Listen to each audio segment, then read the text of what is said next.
Hello and welcome to Business Television India. You're watching a special market guru. In today's edition, we are featuring Mahesh Patil. He is the co-chief investment officer at Birla Mutual Fund, which is Aditya Birla Sun Life Mutual Fund, which is one of the largest and oldest funds. And Mahesh himself is a veteran in the investment arena. He's got over 27 years of experience. Mahesh, welcome to the show. Yeah, hi. Mahesh, let me start with your new fund launch. You know, pharma is a kind of beaten down sector. Everyone has forgotten about pharma, but you're launching a pharma fund. Yeah, that's true. I think we have been contemplating about this fund for a year now. And we waited for some time because there were some headwinds to the sector. We have seen that in the last 2 years. We are seeing some of those things now kind of bottoming out. So if you look at the sector, it was plagued because of the US generic prices came down dramatically in the last 2 years. The price fall was to the extent of around 15%. We are seeing some signs of easing off over there because a lot of the large generic players are now getting out of the market, and there is some consolidation happening on the seller side. And the price erosion is expected to really moderate down to around 4 to 5%, which is fine. And a lot of the Indian pharma companies which had exposure to the US, they have been investing in R&D over the last 5 years. The R&D costs have gone up, and the benefit of that will likely start to flow in for many companies from this year or next year onwards in terms of specialty products, specialty generics and complex generics, which should compensate for the loss because of the pricing pressure. And the domestic pharma industry is looking pretty exciting for us. Okay, we're seeing a steady growth over there, again driven by the demographic profile, where a lot of people below the age of 5 and above the age of 50, their percentage will increase from 20 to 30, which are the major consumers of pharmaceuticals.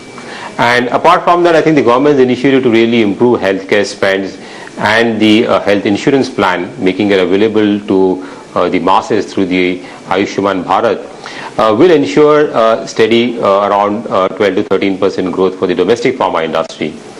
So I think on balance, I think the domestic as well as the US market, which has seen pressure, we're seeing signs of bottoming out.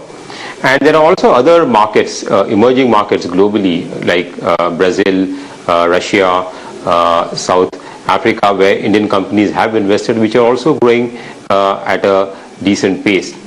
And I think more interestingly is the valuations in this sector now are come down to a level which, if you look at on a price to book value multiple, they will be close to the levels where the sector was around 10 years back.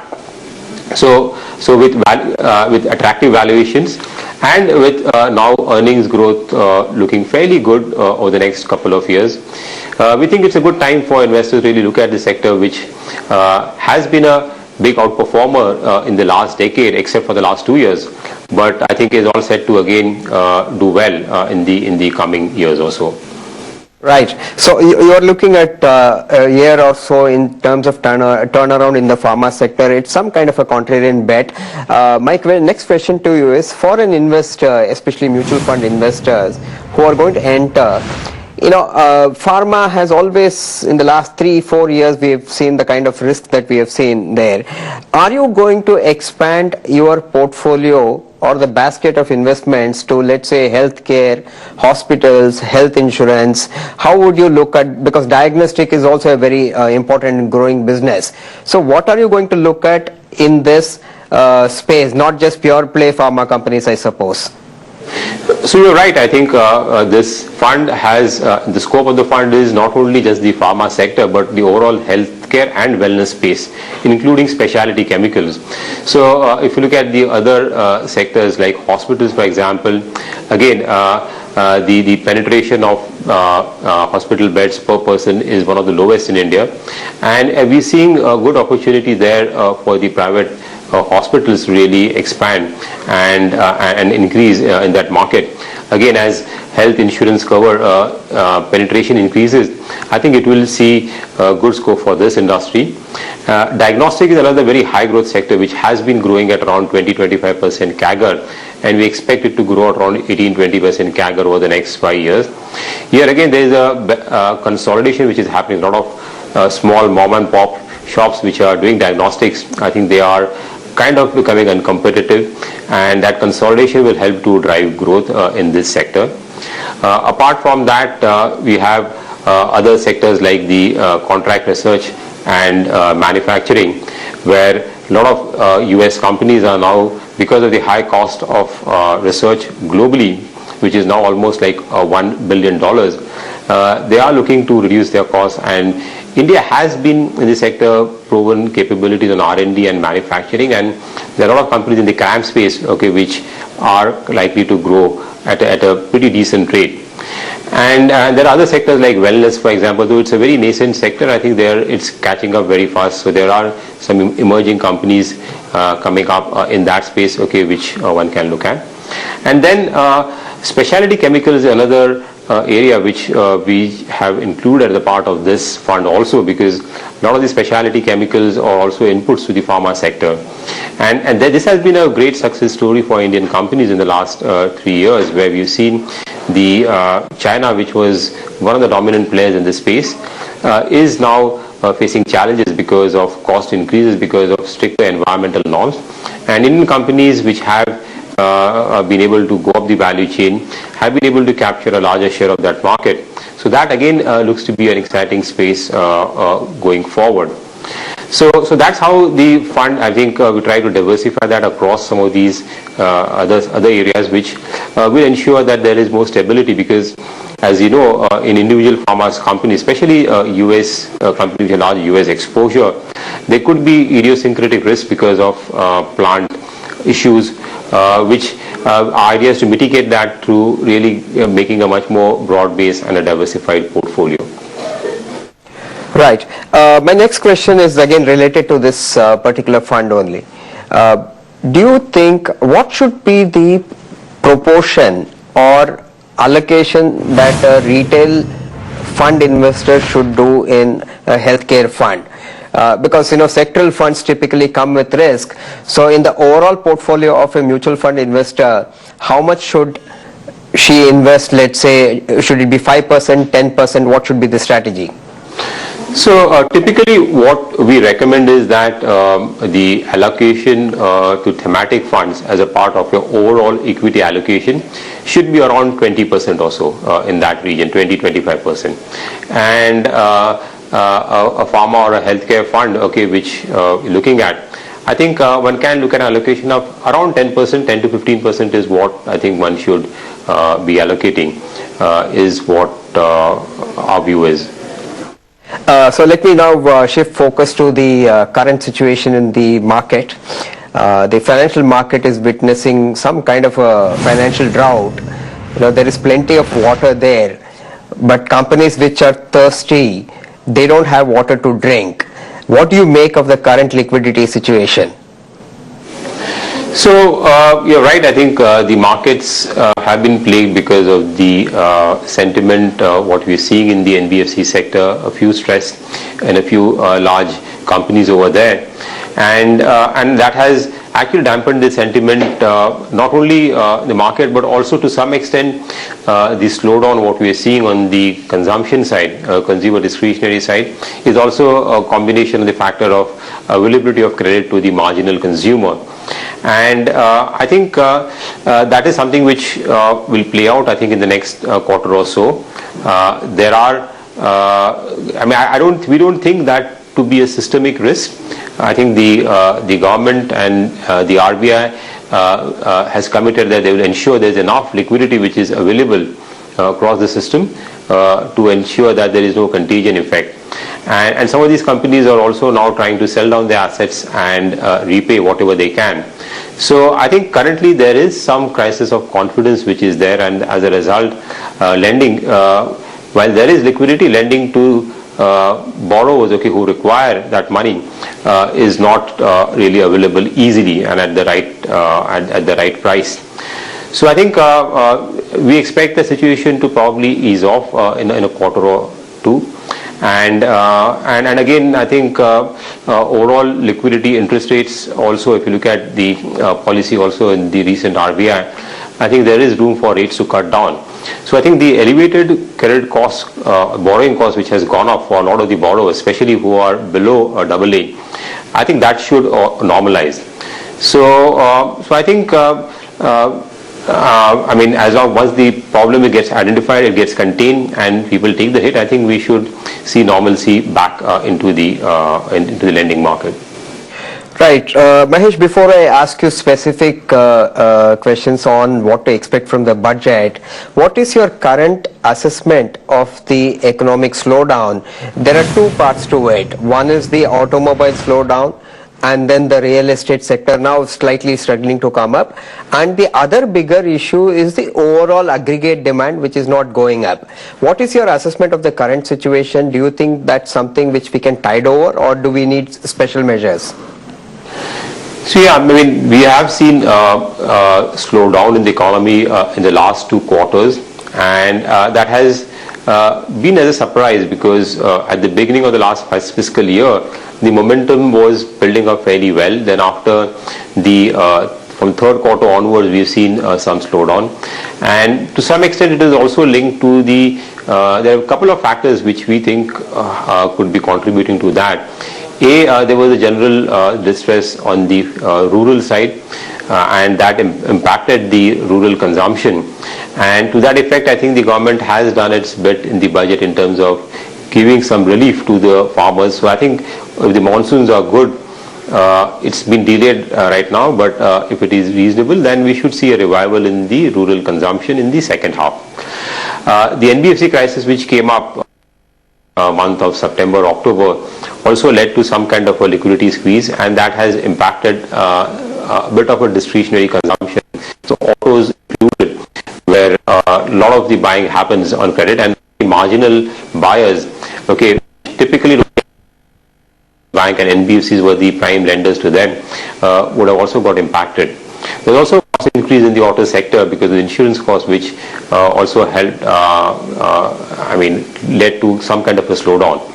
So some of these factors we think are cyclical, don't see them structural, and they should normalize in a couple of quarters. Second half, we should see improvement in some of these factors. But I think for real growth to really accelerate and go beyond 7% looks challenging at this point in time.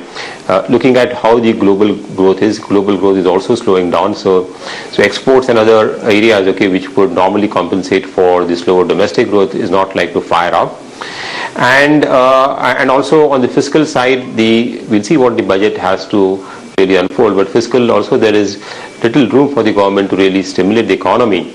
Though the monetary policy, I think, has some more room to really cut rates.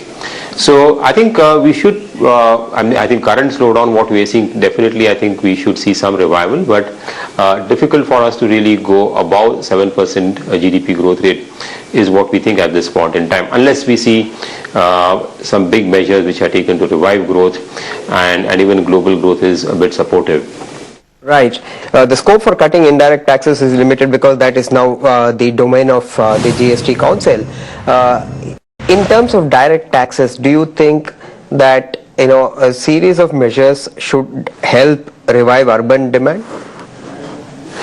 So direct tax, again, there is a talk about reviving, some kind of reforms over there through direct tax code. So I think we should see some measures being taken direction in this budget towards that. But I think there is some kind of I don't know whether the government has the ability to cut taxes, because the tax revenues have to see some kind of a buoyancy before they start doing it. But I think there will clearly be a roadmap in terms of reducing the direct tax, especially corporate tax. And I think some kind of a incentive really to get the investment cycle going, I think would be key really for India to come out of this and to ensure that there is long-term sustainable growth which is there. So I think that will be the key for the government also in the budget to really revive the investment sentiment. It's not going to be easy in an environment where global growth concerns are there. But I think that is a kind of a lead which India needs to take if it needs to really revive its growth and keep it on a stable platform.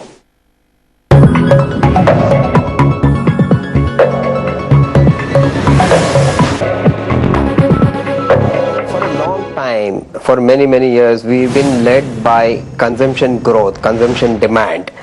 Do you think that consumption demand, consumption growth, and therefore valuation of consumption stocks will kind of stagnate in the next few years to come? So consumption has been a steady pillar of India's overall GDP growth, and that percentage has been slowly going up. What we're seeing is now that the India's savings rate, has been coming down, and that's primarily because consumption has been growing faster than income. I think beyond the point, I think we might see some headwind, to the consumption growth, unless the income levels really go up, and for that measures have to be taken. But I think given the demographics of India, I think consumption would still continue to remain a fairly reasonable growth for quite some time in India, and that will continue to drive the earnings for a lot of the consumer names, probably at a slightly lower rate, but I think in a market currently where there is a lot of uncertainty on the global front, domestic also to some extent, and where we are seeing interest rates go down, I think investors are okay with slightly lower growth but a more steady growth. And that's what the consumer companies offer in terms of steadiness of cash flows and less volatility in their earnings. And that's the reason why the multiples of some of these stocks are expensive. So I think we don't see much change in that scenario, at least in the near to medium term. So given that, I think the valuations will remain high, and the growth also in the consumer stocks will be fairly steady. I think the overall return expectations of growth from the market also has come down. So these companies, which are probably growing at around 12-13%, also offer a fairly reasonable risk reward. So I don't see any meaningful derating of these companies in this current environment, unless there is a very broad-based recovery and lot of alternatives for investors to really chase growth, which is currently lacking at this point in time. So I think we think consumer stocks, especially the low ticket consumer discretionary, I think one clear phenomena what we see for transfer of wealth from the rich to at the bottom of the pyramid, and that phenomena will drive growth of a lot of low ticket consumer items, staples as well as discretionary, and companies which are there in that space will continue to see a steady growth going forward. Right. Mahesh, I was looking at your flagship scheme, Frontline Equity, and I find that 29 to 30% is in financial services, and you don't really have much in consumption sector. Your approach to financial services, let me shift focus to financial services. What's your approach to financial services? Are you going to stick to the HDFC banks and the ICICI banks and not look at the turnaround stories in the public sector? So financial services, again, we have a larger exposure because the index weight itself is very large, but financial services sector now actually there are a lot of more options which are there besides the private banks and the retail banks. Corporate banks are areas where we have increased our exposure in the last couple of quarters, and we are seeing the corporate NPA largely behind us, except for the recent challenges on the NBFC side, and the large corporate banks, which have got adequate capital, well capitalized, and got a sound management, leadership to drive that, are where we are positive on, and we see overall credit costs coming down for the corporate banks, and which will drive better ROA and ROEs going forward. Also, the credit growth is coming back. The bank credit growth, which was in high single digits, is now somewhere in the mid-teens, and that should do well for the banking sector in general. But banking, again, when you look at banking sector, we look at banking and financials as a broader sector, and within that space, while NBFCs seeing some pressures, I think there is a clear differentiation happening between the NBFCs, between the better quality ones and the not so great ones. So I think there is room for some of the better quality NBFCs to continue to grow, and we see once the dust settles down, I think you should see good opportunity will emerge in the NBFC sector. And apart from the other sectors, like the insurance sector is also seeing a good growth, and remains to be looking at the penetration levels, both health and both general insurance as well as the life insurance business. It also looks to be a fairly good opportunity to look at from a long-term structural story point of view. Right. Let me shift focus back to automobile sector. Especially the listed companies. Most of them are down 25-30% from their peak.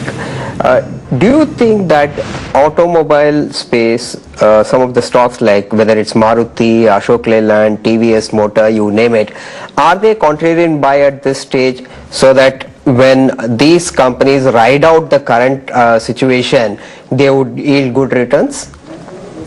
So auto sector has been reeling under the pressures, what we have seen currently because of the slight slowdown in terms of demand.